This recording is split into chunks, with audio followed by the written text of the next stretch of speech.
Senator Jackson Doherty, and we're airing a special focus group wondering about the implications of being a senator in this day and age, what it's like to really be a member of the Senate in 2013.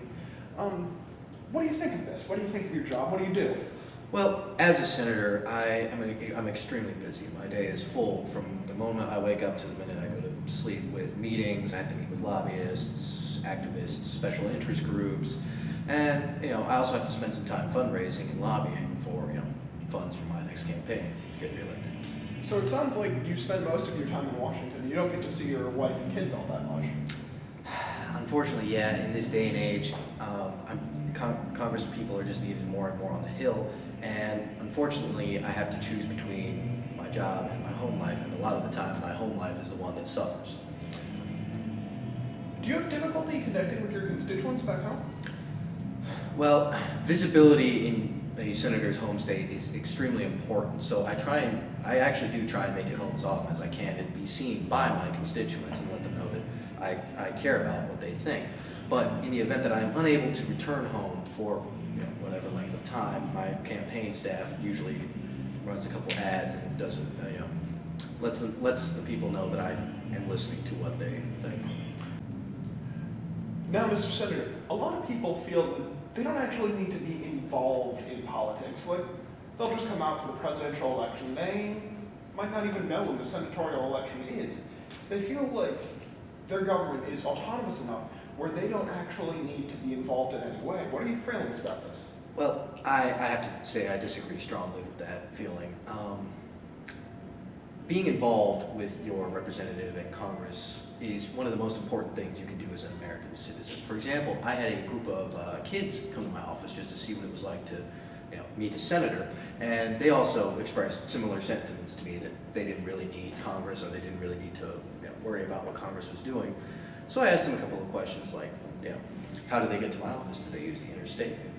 That's a decision on Congress, whether we need roads, what taxes to put on the roads for tolls and bridges and such. I asked them if they had jobs and wanted to raise their hands, and I said, well, Congress does affect job market. Congress sets the budget.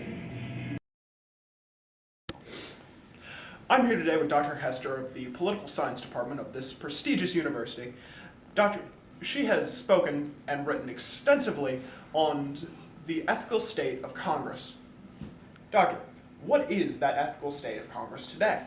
Thank you for having me, Eric. I believe that a major reason why the public distrusts Congress so much is because of scandals.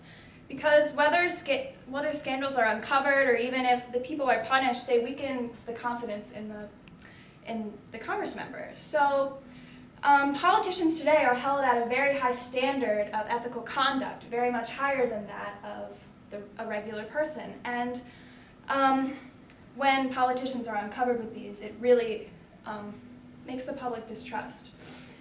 And we live in a very political society where diligent work of law-abiding members attracts little attention, but rumors or actual career-ending scandals make headlines. Are there any laws or policies in place to try to help keep Congress an ethical place? There are plenty. The Constitution, criminal laws, ethic codes for the House and the Senate, party rules. The Federal Election Campaign Act Amendment of 1974 placed requirements on congressional incumbents as well as challengers. And the Office of Congressional Ethic reviews allegations of misconduct against House members and staff. Is there any way that the public is supposed to handle this ethical dilemma in Congress today? How is the public supposed to react to this? There are a number of ways, but something that they should keep in mind is that many scandals are driven by the political opponents of the accused. In other words, ethical charges and countercharges are nothing more than politics by other means. And as citizens, we have to become more engaged in our politicians' lives to fact check and be able to identify a rumor when we see one. Thank you, Professor. Back to you.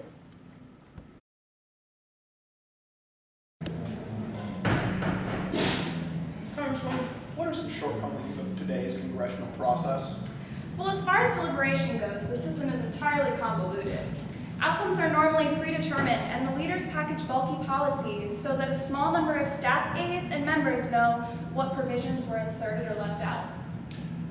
Now, in the past, filibusters were rarely employed, and now you guys toss them around left and right.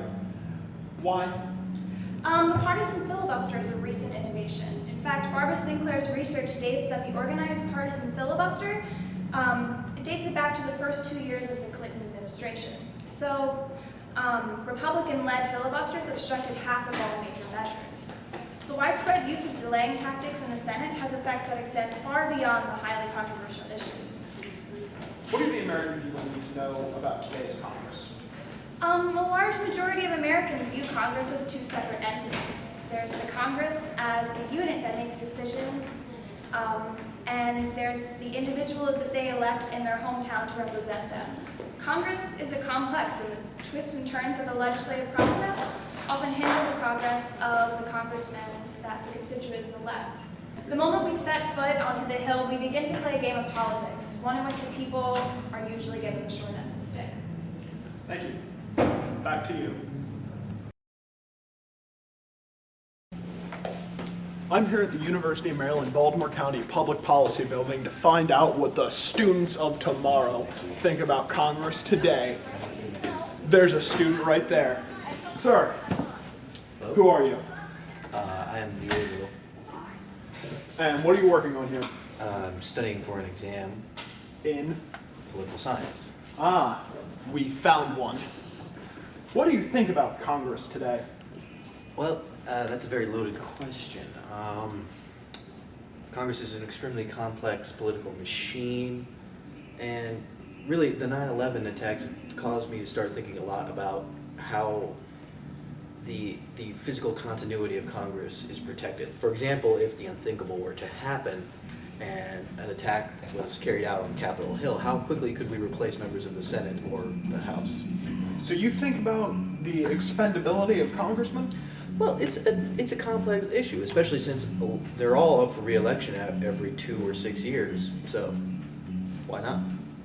Thank you. And what do you think about the congressional process? Do you think it's sort of cluttered and a lot of time wasting, or do you think Congress is as efficient as it ever was? No, there's a lot more time wastage going on now, especially with the increase in filibusters and the partisan politics that are involved. I feel as though Congress has become a lot more combative in this day and age than it was in decades prior. Thank you, student. Back to you.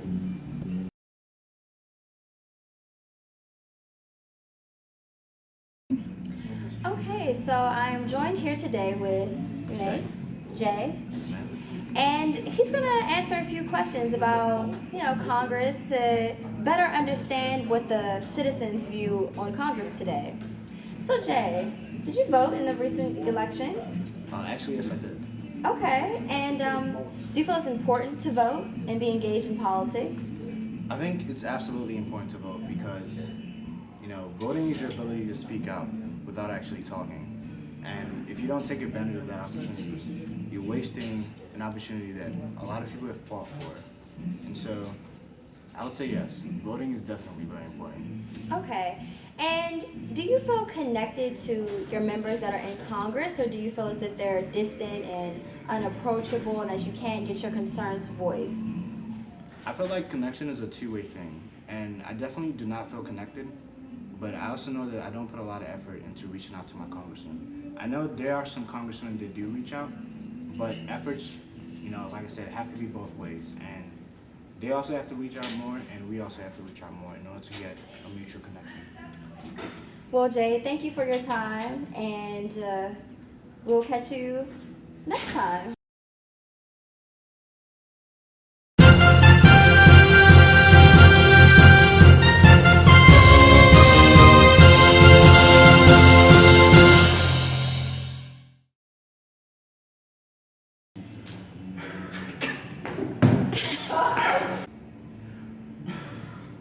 Will you stop doing that? All right, come on. Okay. It's entirely you. Just say the line. Thank you. I'm here today with Dr. Mary Huster. My name is Hester. I'm here today with Dr. Mary Hester.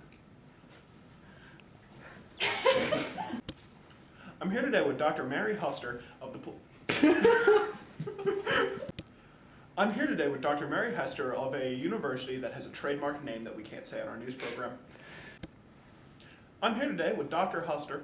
I'll dance in the background. I'm just OG style. Okay, we'll do that.